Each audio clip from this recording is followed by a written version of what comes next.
di alam setelah kematian, ya.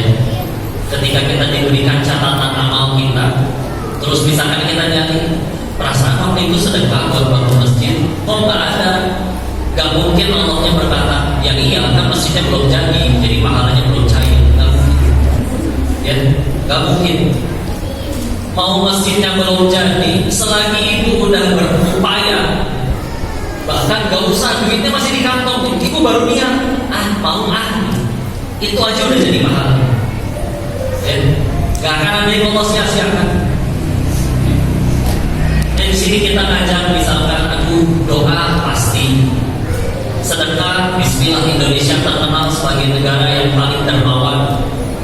Coba lihat, kita mungkin punya keluhan masing-masing, cicilan belum beres, token rumah juga mungkin udah bunyi-bunyi. Tapi kalau udah waktunya sedekah, keluar uang dari kantong kita. Ya, itu gak akan Allah sia-siakan. Ya, yang penting tunjukkan keberpihakan. Ya. Ada yang mendengar memulai, nggak mau pakai produk-produk yang keuntungannya mereka berikan untuk membantu Zionis Israel. Oke, dia nggak mau. Itu juga nggak akan disia-siakan. Meskipun kalau dihitung-hitung juga belinya paling sebulan sekali, tetap aja nggak ada yang sia-sia. Nggak ada yang sia-sia. Dan sudah pakai kekuatan jemaah bersatu. Dan ketika kita ingat dulu, ketika Islam masih berjaya di sana di Palestina dan musuh-musuh Islam gak bisa mengambilnya. Kapan? Saat masih bersatu. Ya, karena mereka sadar kalau bersatu itu mereka gak bisa dikalahkan. Jadi musuhnya dibikin pecah belah dulu. Dibikin paham-paham lain, sekuler, liberal. Seperti misal, fungsinya hijab untuk menjaga wanita katanya. Kalau gitu kita telanjang bulan asal dijagain bodyguard, kakak-kakak 10 orang kan tetap aman. Berarti gak apa-apa dong. Kalau pikir kayak gitu, saya nanti aja berhijabnya. Kan yang penting sopan dulu akhlaknya, termasuk ya. Dan dibikin orang mulai biasa bercandain agama. Kalau di Amerika caranya dengan melalui dijadikan bahan-bahan lelucon di stand up comedy. Mulai bawa topik-topik agama. Awalnya orang berani-beraninya bahas kayak gitu, tapi kalau makin lama makin banyak yang ngomong, apalagi punya follower, punya pengikut, lama-lama agama biasa dijadiin bercandaan. Akhirnya agama tidak lagi sakral. Bahkan kalau di Indonesia sudah ada di sebagian tempat orang sholatnya seminggu cuma 1 kali, Jumatan doang, itu bisa dianggap soleh oleh lingkungan mereka. Padahal subuh Isya maghribnya enggak, cuma Jumat aja. Saking ya ini bukti standar kemelosotan kita. Tapi kita lihat, setiap kali akhirnya saudara kita tertumpah darah di sana, terbukti di satu kita bersatu lagi. Kita nggak mikirin kan di sana mereka kunut atau enggak, ya nggak peduli. Yang saya tahu mereka dijahatin, ya udah saya mau bela. Mereka tasyahud akhirnya jadinya utak-utakan atau enggak, ya nggak peduli. Celananya isbal atau enggak peduli. Dan saya tahu dia seiman denganku, aku pengen bela. Itu bisa tuh menyingkirkan segala perbedaan. Cuman masalahnya kita baru nyingkirin perbedaan tersebut ketika ada saudara kita tertumpah dulu darahnya. Jangan terus-terusan, ya. Apalagi kita harus kenalannya, kita baca seperti apa yang menjajah Palestina di sana itu, orang-orangnya kelakuannya kayak gimana. Penciptanya udah ngejelasin kelakuannya kayak gimana. Kita baca surah Al-Maidah yang surah kelima dari ayat 20 sampai 25. Saya izin sambil bacakan. A'udzu billahi minasy syaithanir rajim. Bismillahirrahmanirrahim. Wa idh qala Musa liqaumihi ya qaumi اذkuruu ni'matallahi 'alaikum id ja'ala fiikum anbiya'a wa ja'alakum muluka wa ataakum ma lam yu'ti ahadin. Dan ingatlah ketika Nabi Musa berkata kepada kaumnya. Nabi Musa juga orang Israel, ya. Wahai kaumku,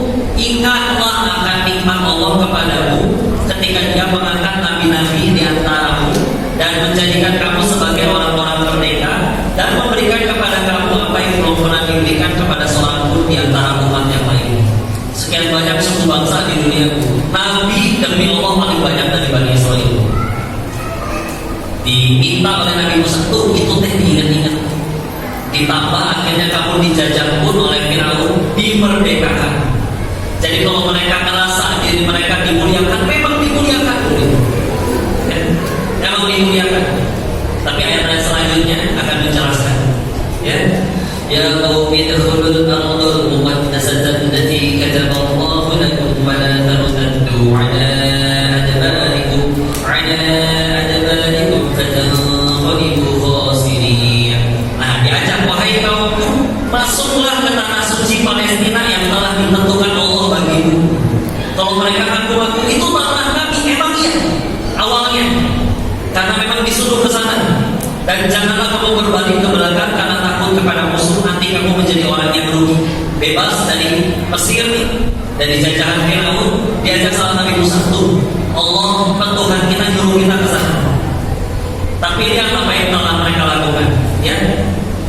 Qalu ya Musa inna fiha qauman jabbarin wa inna lan nadkhulaha hatta yakhruju minha fa in yakhruju minha fa inna dakhilun.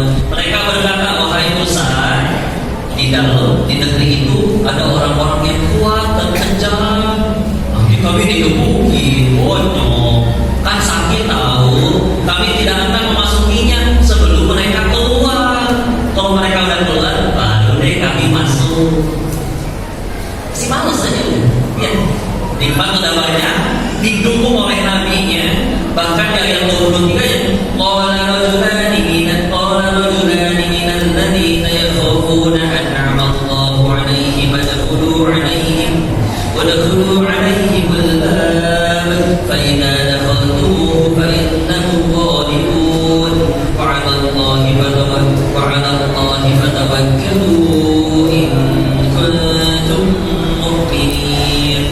Murid Nabi Musa, dua orang berkata, nih lewat serbulan mereka melalui pintu gerbang negeri itu di jalannya. Kalau kamu memasukinya, niscaya kamu akan menang dan bertawakallah kamu hanya kepada Allah jika kamu orang beriman. Ditunjukin, oke, di sana memang orang yang kuat-kuat dan kita tahu sekarang berjuang Gaza satu tahun ya. Ada pintunya, kamu masuk lewat situ, nanti nabinya ada, yang nunjukin jalan ada, perintah dari Tuhannya ada. Sedangkan masuk akal, Allah nyuruh sesuatu, terus orang yang jalanin perintah Allahnya malah Allah hancurkan, kan gak mungkin. Contoh, Allah nyuruh kita sholat, apakah Allah bakal jahat sama orang yang sholat? Betul ya, di luar ada kayak sholat, ada kayak gak sholat, ada kayak nyembah berhala di luar sana. Tapi mereka tetap dapat rezeki kan? Siapa yang ngasih rezeki? Terus ibu udah segini nurutnya sama Allah, Allah bakal jahat itu setelah ibu nurut? Gak masuk akal. Ini mereka perintahnya ada, nabi yang mendampingin, yang nunjukin jalan ada.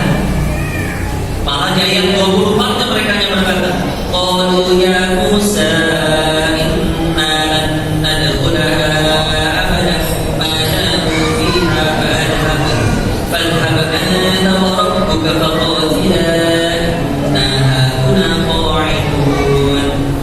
Mereka berkata, wahai Musa, sampai kapanpun kami tidak akan memasukinya selagi mereka masih di sana. Karena itu kamu aja pergi duluan sama Tuhan kamu.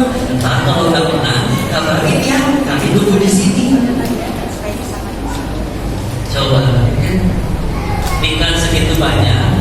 Nama percaya katanya Nabi, katanya pembawa wahyu dari Tuhan. Semuanya seteduaan dulu. Nah kalau udah menang kabarin ya, kami tinggal tunggu di sini, tinggal masuk. Ini pergi juga bukan? Gitu ya. Kalau misalkan sekarang tiba-tiba mereka mengaku ini tanah kami, dulu kamu gak mau.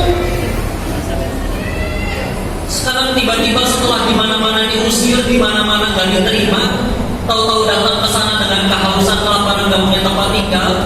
Di posisi kami bahkan diperlihatkan mereka waktu habis dibantai sama Jerman, naik kapal, bawa spanduk gede, Jerman telah menghancurkan keluarga kami, jangan kalian hancurkan harapan kami. siapapun rahmatan lil alamin, baik. Terus setelah dikasih tempat, yang ada di sana diusir-usirin, diangkut, dibunuh-bunuhin, nanaonan, apa-apaan. Teman-teman punya media di desain, kami yang dijalanin. Kadang-kadang kayak lucu, ya. Saya di mobil dilemparin batu, lihat batu, bayangin aku dilemparin batu. Sedangkan dari pihak yang melemparnya, nggak cukup banyak kita lihat video itu begitu banyak mayat bergelimpangan ya, saudara-saudara kita yang syariah. Lucu ya. Kalau saja di Islam juga jadi manusia aja. Lihat peta dunia manapun, semuanya menunjukkan di tahun segitu nggak ada namanya negara Israel, adanya Palestina. Kalau ada yang pernah ke Bandung di Jalan Asia Afrika ada Tugu Konferensi Asia Afrika, dituliskan semua negara yang ikut di dalamnya adanya Palestina, sehingga menunjukkan tahun 1955 semua negara yang mengikuti konferensi tersebut mengakui tempat itu namanya Palestina dan mereka merdeka. Sekarang tiba-tiba diakui, itu gimana ceritanya? Ya. Dan bismillah, yuk bersatu, kita sama-sama jadi kuat, bismillah. Ya.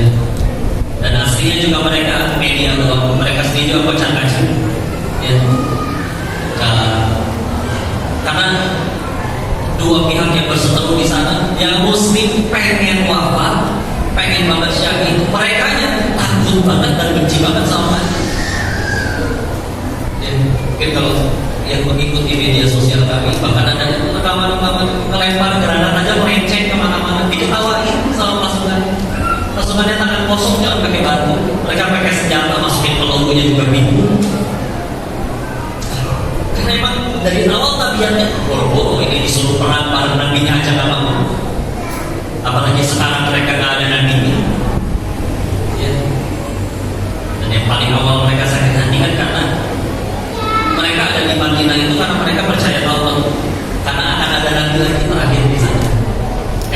Yang bikin mereka gak mau turun, bahwa nabinya bukan Bani Israel, malah orang Arab, itu mereka gak mau. Ya, suku bangsa yang mereka dulu injek-injek, selalu remehkan, tahu-tahu manusia yang paling suci datang dari golongan mereka. Ya orang Arab. Ya, memang Allah udah negasi, inna akramakum indallahi atqakum. Dan siapa yang paling mulia di antara kalian di sisi Allah yang paling bertakwa aja. Gak peduli suku, bangsa,